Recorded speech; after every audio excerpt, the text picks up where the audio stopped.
there's so many times life changes and we're not sure that it is like our dream home. So I'm going to ask you to share a little bit about your story and how do we make wherever we're living that home that is really where our heart is, even when, on the outside it might not feel like it at first. Welcome to the Jennifer J. Hammond Podcast. Jennifer is a licensed realtor, educator, speaker, and best-selling author. Jennifer's goal is to help you find your yay in every day. Hello, it's Jennifer J. Hammond. I'm Cristina Ramirez here today. And, one thing that we always are looking for is really, how do we make that home where we are, whether there's so many times life changes and we're not sure that it is like our dream home. So I'm going to ask you to share a little bit about your story and how do we make wherever we're living that home that is really where our heart is, even when, on the outside, it might not feel like it at first. Sure. So thank you for having me here, first of all. And I've lived all over the world. I grew up in Brazil, and then I lived in Morocco. And in the US, I've lived in Connecticut, in Boston, in New York, in California, in Miami, in Chile, and now I'm in New Mexico. So I've moved around a lot. And so I feel like this sense of home and you create your home has always been embedded in me. Right. And I am an online coach, and I'm an author, a best-selling author, and a business owner. So I can work from anywhere. So my home is not just my home, but it's also my work space and my office, and so I spend a lot of time at home, and I always have. And my story is that I moved from Miami to New Mexico. If you ask my kids, why we did that, his answer is because my mom is a hippie. There really was absolutely no good reason to move to. It's a small rural town in northern New Mexico called Taos, but we fell in love with it and we wanted to give our kids a different experience. So we moved there. And after a year, we bought our home there. And Jennifer, it was the home of my dreams. It was large enough to fit all of us and then some. And, my grandkids, my kids are teenagers, but, I was thinking oh, my grandkids. And we had this nice wooden stove and this beautiful view. It was everything that I ever dreamed of in a house. But in December of 2021, my husband passed away pretty suddenly. And as a widow, my kids were in school in a different city in Santa Fe because they went to an art school. So I was in Taos, which is an hour and a half drive, and they were in Santa Fe, and I was alone and miserable, and they were not liking the dorm. And I just knew that we had to be together. And so I was okay.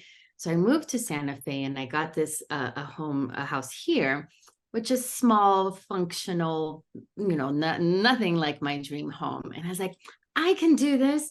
I can manage them both.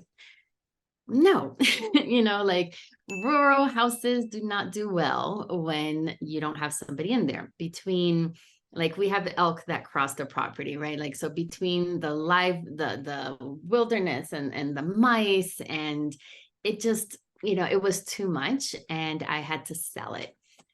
And that was really hard for me, selling the house of my dreams. And I think that's I think how we connected in the emotion of having your perfect home, having to sell it, and then just creating something new. And it's interesting because for a while there, I actually went down to the Caribbean and I was managing a lot of properties in the St. Croix. And one of the things I discovered very quickly was that no house does well if you are not paying attention to it and if someone's not in it. And I found out very quickly, and in the Caribbean, it was for different reasons. But again, the critters get in, number one. Number two, all sorts of the mechanical things, from your dishwasher to a refrigerator, they just don't work. And obviously the salt air doesn't help either. But not being in a house, it's almost like, I want to say it's almost like the house gets sad and lonely because it needs someone to be there and to love it. And so in a weird way, I love the Indians talk about I've had a chance to, to study with different Native American tribes. And one thing they always say is always think about whatever you do in the next 7 generations of how it's going to impact. And I'm always like, 7 generations. I mean, most people barely think about the next or 2 generations beneath them.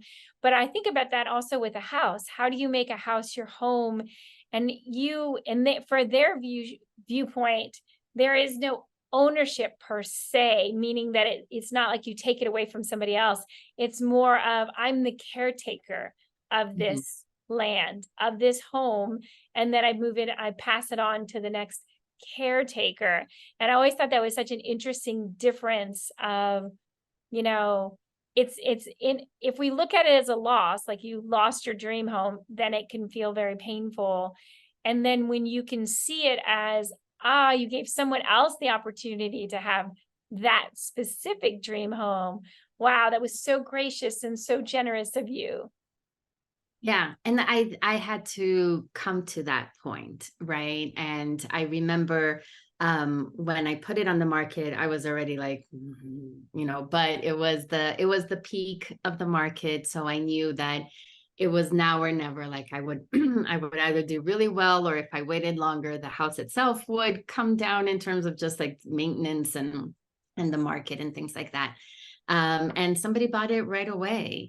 And so I moved like within a month, maybe, and none of the things from my house fit in this functional smaller house that we have. So not only was I quote unquote losing my dream home, all of my things were going to be gone too, because not even my bed, like my bed would not fit in my room, or I needed a smaller bed. So this couple came, and I put things on Facebook Marketplace, and this couple came and they bought my dresser, Mhm. and they were bringing down the dresser to their car, and I was bawling in tears. And I was like, but that's my dresser, it held my maternity clothes, and it held my newlywed clothes, and my triathlon clothes. Like, oh, like what are like I'm like they're ripping this away from me. And it was so painful. And that's when I realized it's like, I'm selling it to them. They are not, here to torture me and pull this away from me. It's like I'm giving them the opportunity to create their own memories in this thing. And what I told myself is, I can transport myself to the beach. Like I see your background, right? Like if I just close my eyes, I've been to the beach so often in my life that it's my favorite. Like I can be swimming in my favorite spot on the ocean on Key Biscayne, Florida in a minute. I can transport myself to my home in Taos as well.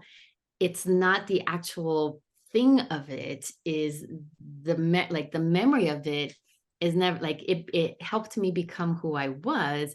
So I wasn't losing, I was letting go. And that shift, even just like in the language of it, was a game changer in terms of how I felt about the rest of the experience. I was Absolutely. Oh, and I was going to say, and one thing that you also talk about is, you'll be happy when, and especially when things have changed. And through the pandemic, I think a lot of people change their location or change their job, or so many things have changed. And I think that again, that I almost want to say it, a ridge or that stopping point of I'll be happy when I get to the next phase, or when I get, instead of just being like, you know what, I'm happy right this minute. Just like you said, I can transport myself to the beach. I can transport myself to any happy moment in my life at this instant. I don't have to wait for the when, right? right. And also because the when never comes. And so what happens is that as soon as you're coming close to the when changes. It's a moving goalpost. So for example, like one of my businesses is to help moms start a business. And they'll come to me and they're like, oh, Christina, can you help me make $4,000 a month? Because, oh my God, if I make $4,000 a month, my life is going to change, yada, yada, yada, yada. I'm like, sure, okay, no problem. Like we on the daily. Then they're at 3 and they're like, oh my gosh, if I can do 3, I'm going to make like, do you think I can do 6? Because, oh my God, Christina, if I can do 6, my life, blah, blah, blah, blah, blah, blah. Sure, no problem. So now she's at 5 and she realizes that to have like a 6-figure business, she has to make 8.8 a month. And she's like, can we do that? I'm I'm like, sure. But, it's a little harder to make, to create. So you might have to hire staff. There's different things involved. And so she struggles. And then it's always like, oh, why? Why is everything so hard all the time? Everybody seems to get it, but I don't. Why am I never, blah, blah, blah. Meanwhile, she completely forgot that she wanted 4K, right? Here she is at 6 or 7 complaining that she's not at 8. So it's a good thing that our goalposts keep changing because we always want to grow, but waiting is never going to work because it doesn't get here. So you're setting yourself up for being pretty miserable the whole time instead of just being like, I get to be happy right now, even though I don't have my goals, but the goals are my motivation. It's not the destination. It's not what is going to make me happy. It's just something that fuels me in this journey of my life. Exactly. And I think that that's critical, especially for real estate agents who are, again, trying to continue to achieve whatever goal that they've set out for themselves or that someone else has set for them, and trying to be able to be happy with not only the right now, even as uncomfortable as it can be sometimes, to just look around and be like, this is good. It's not bad. Right. And it's a choice that we get to make, and everybody has the power of making that choice, and nobody can make that choice for you. So, somebody can impose a quota on you and say, like, well, you have to sell X amount, but only you get to decide whether that's going to be a burden or that's going to be a motivation. Yeah. And one is going to completely stress you out, and the other one is going to get you really excited. You get to choose. Yeah. And it's funny because I realize that every day we get that choice, and understanding that it's a choice and not force is one of the secrets. 100%. So in my book, it's called Empowered by Discomfort. It's the one thing that I teach. And I work with kids a lot. And when I tell them, as a mom, there's one thing that drives me absolutely bananas, because I can control where you go to school, what you have for breakfast, what clothes you wear, or everything. I cannot control what goes on between your ears. I cannot. I can influence you, but I cannot make you think of one way or another. And that is absolute power that we all have, and we all don't use it or don't take advantage of it. Right. So if nobody can think for us, that means that we have the power to decide what to think about any situation. That is ultimate power. Absolutely. It's interesting. I'm actually in Florida, and there was a hurricane that just came through. And yesterday I had gone to go through the gas station, and sure enough, there was a woman who just was completely upset and freaked out because the hurricane's coming, and she just put her car in reverse and smashed right into me. And it was funny because she jumped out of the car and she was apologizing and she was all frantic and upset. And I took my hand and I put it on her shoulder. I said, it's going to be okay. No matter what we need to do to fix the cars, no matter what, it's going to be okay. And you're safe. I'm safe. There's nothing wrong. And she was so freaked out. And I remember at that moment just realizing this is when you get to make, this is when you get put to the test. Are you going to be upset about you just got in a car accident you didn't expect to be in? Or are you just going to be like, no, this is going to be a good story. There's all sorts of silver linings we're going to find in this. I don't know all of what they are right now, but I know that I choose to see this as a positive, no matter what. Exactly. And I think that when you remain open, then you remain in the world of possibility and opportunity. So even in, when I was buying this functional home in Santa Fe, I was selling at the top of the market. I was buying at the top of the market too, Yeah. And in our market, it's one of those that a house was in the market in the morning, 2 hours later, done, right? It was ridiculous. And there was a part of me that was just like, well, I have no clue how this is going to work out, because I don't even live there. I live an hour and a half away. So I started using like, well, I wonder how that's going to work. I wonder, what's going to happen. I wonder where we're going to live. And I started approaching it more from curiosity than out of fear. Right. And that changed everything, because then things were like, well, I wonder if this is going to be the right fit. I wonder if we're going to make it. And I bought the house like in a day. It was like, and I got, I was able to get the offer in, like, it all just worked like magic. Yeah. But I think in part, because I was just open to be like, I don't know what's gonna happen, but I guess we're gonna just wait, we're just gonna see. Something's gonna happen, you know. Um, I don't know what, so we'll find out. And I think that's so critical, is to just always keep that. One, know that you have the power to choose how you're going to perceive something. And those little shifts in perception can just completely change the outcome. So it's important to just, I love your title, Empowered by Discomfort. So talk a little bit about the book and where people can find it, and any social media, website, anything you want to share. Sure. So, Empowered by Discomfort, I actually wrote it a year after my husband passed away. And because people kept telling me, it's like, oh, you should write a book, you should. But I didn't want to write a book about me, and I didn't want to write a book about grief. So I just wrote part about me, but it's just the tools that I used on myself to get over what was the worst year of my life. And it turns out it's the same darn tools that I've been using for years, that I've been teaching for years. So I like, the book is very easy to read and is very practical, and you can find it anywhere books are sold.